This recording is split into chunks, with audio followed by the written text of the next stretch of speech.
नमस्कार मेरे भारत के वासियों। आज का टॉपिक एविएशन इंडस्ट्री से स्टार्ट होगा। अमेरिका की एक बेहद ही फेमस एविएशन कंपनी है जिसका नाम है गल्फ स्ट्रीम एरोस्पेस। ये कंपनी हाई एंड जेट्स बनाती है, प्राइवेट जेट्स जो कि सीईओज, डिप्लोमैट्स और वर्ल्ड के फेमस लीडर्स यूज़ करते हैं। अब एविएशन में एक बेसिक रूल होता है, कोई भी एयरक्राफ्ट तब तक किसी देश के ऊपर फ्लाई नहीं कर सकता जब तक उस कंट्री का सर्टिफिकेशन ना मिले। कनाडा ने गल्फ स्ट्रीम के कुछ एयरक्राफ्ट मॉडल्स को सर्टिफाई नहीं किया। रीज़न सिंपल था, प्रोसेस अभी जारी है। मतलब technical checks, safety review, documentation, जो कि एविएशन में कॉमन बात है, आम बात है, क्योंकि ये बहुत ही ज़्यादा हाईली सिक्स सिग्मा पे एविएशन इंडस्ट्री वर्क करती है। लेकिन ये बात ट्रम्प को अनएक्सेप्टेबल लगी। ट्रम्प ने रिएक्शन साफ दिया कि अगर कैनेडियन गल्फ स्ट्रीम को सर्टिफाई नहीं करेगी तो अमेरिका भी कनाडा की जो सबसे बड़ी एरोस्पेस एविएशन इंडस्ट्री की कंपनी है बॉम्बार्डियर, उसको सर्टिफाई नहीं करेगा। यहाँ से ये इशू कमर्शियल से पॉलिटिकल बन गया। देखिए, बॉम्बार्डियर जो है कनाडा की सबसे फ्लैगशिप एयरक्राफ्ट कंपनी है, ठीक वैसे ही जैसे गल्फ स्ट्रीम अमेरिका के लिए। ट्रम्प ने इसेंशियली ये मैसेज दिया कि if you block my company I will block yours. इसके बाद यूरोप ने एक स्ट्रॉन्ग रिएक्शन दिया। दोस्तों, वर्ल्ड वॉर 2 के बाद लगभग 80 साल तक अमेरिका यूरोप क्लोजेस्ट अलाई रहे हैं। जो भी लोग 1960 के बाद पैदा लिए हैं, मेरे जैसे लोग, उनको पता होगा, उन्हें अमेरिका और यूरोप हमेशा एक प्लेट पे दिखा है।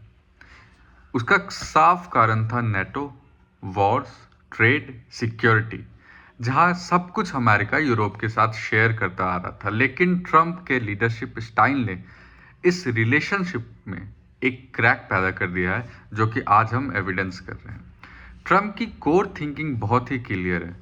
उनका मानना है कि पूरी दुनिया अमेरिका का फ़ायदा उठा रही है, सिक्योरिटी में, ट्रेड में, जियोपॉलिटिक्स में।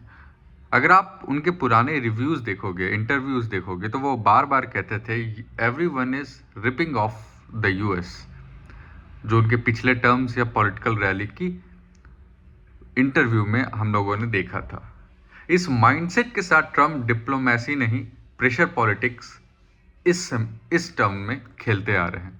यूरोप ने इस इशू पर डेनमार्क के जो एक एमपी हैं रामेसोव जार्लोव का स्टेटमेंट काफ़ी ही इम्पोर्टेंट है। आप पूछोगे कैसे, तो उन्होंने कहा है कि जितनी जल्दी आप अमेरिका प्रोडक्ट्स और सिस्टम पे डिपेंडेंसी ख़त्म करते हैं, उतनी ही लॉन्ग टर्म स्टेबिलिटी आपके कंट्री में बढ़ेगी। उनका पॉइंट ये था, अगर कोई सर्टिफिकेशन या निगोशिएशन प्रोसेस चल रहा है तो उसे इंस्टीट्यूशनल तरीके से हैंडल करना चाहिए, ना कि पब्लिक थ्रेट के साथ। अब ट्रम्प के डिसीजन मेकिंग स्टाइल को समझना भी बहुत ज़रूरी है। पहले ट्रम्प के टर्म में, यानी जो इसके पुराना वाला टर्म था, उसमें बहुत ही एक्सपीरियंस प्रोफेशनल थे और वो प्रोफेशनल सवाल पूछते थे ट्रम्प से, रिस्क बताते थे, जो कि शायद ट्रम्प को पसंद नहीं आता था। तो उन्होंने सेकेंड टर्म में डेलिबरेटली ऐसे लोग चुने जो सिर्फ एग्रीमेंट दिखाएं।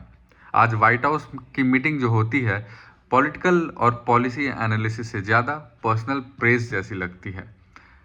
टैरिफ जो है ट्रम्प का इस टर्म का फेवरेट वेपन हो चुका है। कनाडा पर 50% टैरिफ की धमकी दे दी। एग्जैक्टली यही अप्रोच साउथ कोरिया के साथ भी अपनाने की कोशिश की।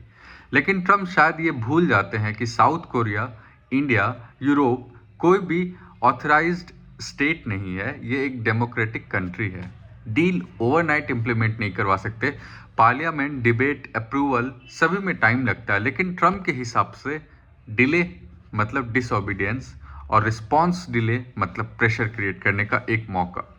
इसी कॉन्टेक्स्ट में यूरोप में एक और सीरियस कंसर्न उठा है। सीरियस कंसर्न ये कि F-35 जो फाइटर जेट प्रोग्राम है, जो दुनिया की सबसे स्ट्रॉन्गेस्ट और एडवांस स्टिल्थ फाइटर है, लेकिन ये एयरक्राफ्ट पूरी तरीक़ा से अमेरिकन इकोसिस्टम पे चलता है। अगर आपको पता हो तो स्पेयर पार्ट्स से लेके सॉफ्टवेयर अपडेट से लेके मेंटेनेंस तक सब अमेरिका करती है। अगर पॉलिटिकल टेंशन यूं ही बढ़ता रहा तो ये सपोर्ट जो है वो रुक जाएगी।